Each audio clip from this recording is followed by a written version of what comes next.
कधी विचार केलाय की आपण खरं तर शिकतो कसं? म्हणजे फक्त पुस्तकं वाचून का? नाही, अजिबात नाही.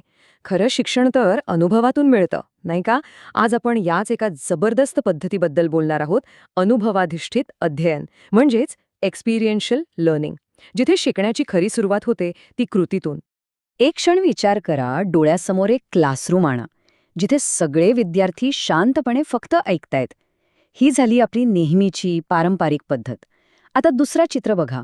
इथे विद्यार्थी स्वतः काहीतरी करतायत, प्रयोग करतायत, शिकतायत. बस हाच तो फरक आहे. निष्क्रियपणे ऐकण्याऐवजी सक्रियपणे सहभागी होणं आणि अनुभवाधिष्ठित अध्ययनाचा हाच तर मूळ पाया आहे. तर आजच्या आपल्या या विश्लेषणामध्ये आपण काय काय बघणार आहोत? एकतर शिकणं म्हणजे नेमकं काय? मग अनुभवातून शिकणं ही संकल्पना काय आहे? डेव्हिड कोल्बचं जे प्रसिद्ध चक्र आहे ते समजून घेऊ. त्याचे फायदे काय आहेत?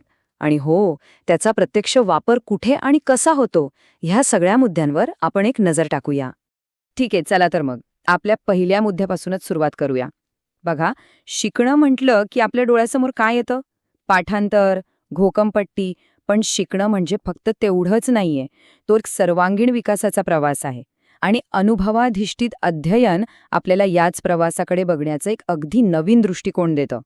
तर मग हे अनुभवाधिष्ठित अध्ययन आहे तरी काय? सोप्या भाषेत सांगायचं तर करून शिकणे. पण थांबा, हे फक्त करणं नाहीये. म्हणजे जी काही कृती केली जाते त्यावर नंतर शांतपणे विचार केला जातो, त्याचं विश्लेषण होतं आणि त्यातून जे काही शिकायला मिळतं ना, ते परत वापरून बघितलं जातं. हे असं एक पूर्ण चक्र आहे, कळतंय?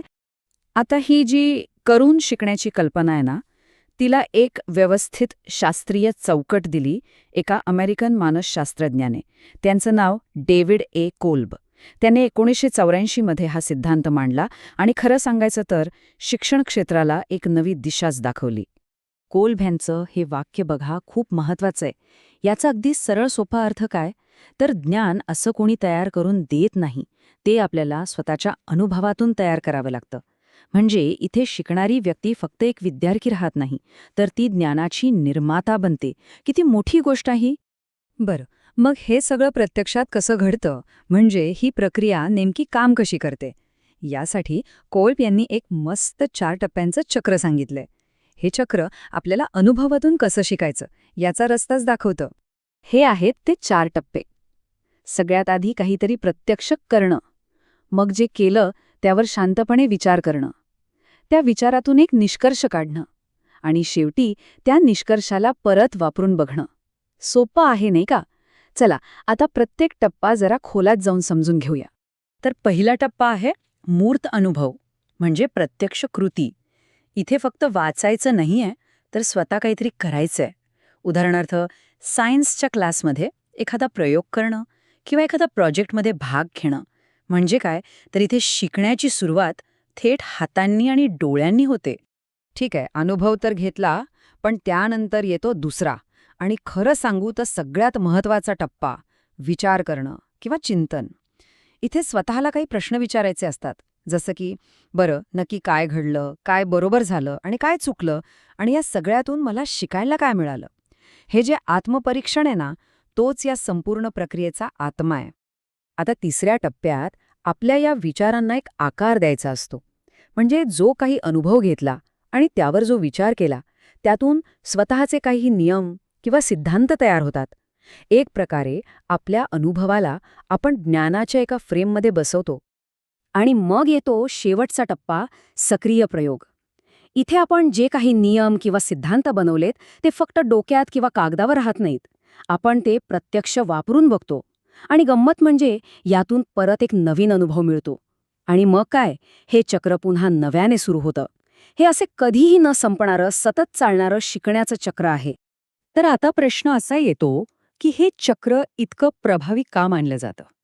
चला, याची काही खास वैशिष्ट्ये आणि फायदे काय आहेत ते बघूया. बघा, याची काही मुख्य वैशिष्ट्ये आहेत. पहिलं म्हणजे ही पद्धत शिकणाऱ्याला केंद्रस्थानी ठेवते. दुसरं, यात कृती आणि विचार या दोन्ही गोष्टींना समान महत्त्व आहे. तिसरं म्हणजे शिकणारी व्यक्ती ही फक्त ऐकत नाही, तर सक्रियपणे सहभागी होते. चौथं, जे काही शिकायला मिळतं ते व्यावहारिक असतं आणि 5वं, जे सगळ्यात महत्त्वाचं आहे, या पद्धतीने मिळवलेलं ज्ञान आयुष्यभर टिकतं. आणि याचे फायदे तर खूपच आहेत. आत्मविश्वास वाढतो, नवीन विचार करण्याची म्हणजे सर्जनशीलता आणि प्रॉब्लेम सॉल्व्हिंगची स्किल्स वाढतात. इतरांशी संवाद साधण्याची कला सुधारते. पुस्तकी ज्ञान आणि खरं आयुष्य यांच्यातलं अंतर कमी होतं. आणि हो, सगळ्यात महत्त्वाचं, जे काही शिकतो ते जास्त काळासाठी लक्षात राहतं. चला, आता हे सगळं प्रत्यक्षात कसं वापरलं जातं ते बघूया. आणि हो, त्याचबरोबर याच्या काही मर्यादा आहेत का, यावरही एक नजर टाकू. शाळांमध्ये तर याचा खूपच छान वापर होऊ शकतो. समजा मुलांना शेतीबद्दल शिकवायचं आहे, तर त्यांना फक्त पुस्तकातून शिकवण्याऐवजी थेट शेतावर घेऊन जा. यामुळे त्यांना फक्त माहिती नाही मिळणार, तर निसर्ग काय असतो, कष्ट म्हणजे काय, हे सगळं प्रत्यक्ष अनुभवायला मिळेल. मॅनेजमेंटच्या शिक्षणात तर ही पद्धत प्रचंड लोकप्रिय आहे. इथे विद्यार्थ्यांना खऱ्या आयुष्यातल्या व्यावसायिक समस्या म्हणजे केस स्टडीज सोडवायला दिल्या जातात. यामुळे त्यांची निर्णय घेण्याची क्षमता आपोआपच मजबूत होते. आणि मेडिकल फील्डसारख्या ठिकाणी तर या पद्धतीला पर्यायच नाही, नाही का? जे विद्यार्थी डॉक्टर बनत आहेत ते प्रत्यक्ष रुग्णांशी बोलतात, त्यांना तपासतात, त्यांचं ज्ञान आणि कौशल्य यातूनच पक्क होत जातं. पण अर्थातच, प्रत्येक नाण्याला दुसरी बाजू असते. या पद्धतीच्याही काही मर्यादा आहेत. एकतर ह्यासाठी वेळ, पैसा आणि नियोजन खूप लागतं. वर्गात खूप मुलं असतील तर प्रत्येकाला वैयक्तिक अनुभव देणं खूप अवघडून बसतं. काही विषय असे आहेत जे खूपच सैद्धांतिक आहेत. तिथे ही पद्धत तेवढी प्रभावी ठरत नाही. आणि हो, सगळ्यात महत्त्वाचं म्हणजे यासाठी शिक्षकांनाही खास ट्रेनिंगची गरज असते. तर मग या सगळ्याचा सारांश काय? अनुभवाधिष्ठित अध्ययन हे फक्त शिकवण्याचं एक तंत्र नाहीये, तर ती एक संपूर्ण विचारसरणी आहे. यातून फक्त माहिती किंवा ज्ञान मिळत नाही, तर आत्मविश्वास, सृजनशीलता आणि जबाबदारी घेण्यासारखी आयुष्यभराची कौशल्य मिळतात. आणि जाता जाता एक छोटासा विचार. एखादी नवीन गोष्ट शिकायची असेल, मग ती कोणतीही असो, अगदी स्वयंपाक करण्यापासून ते एखादं नवीन सॉफ्टवेअर शिकण्यापर्यंत, तिथे कोल्बच्या या अध्ययनचक्राचा वापर कसा करता येईल, यावर नक्कीच विचार करायला हवा.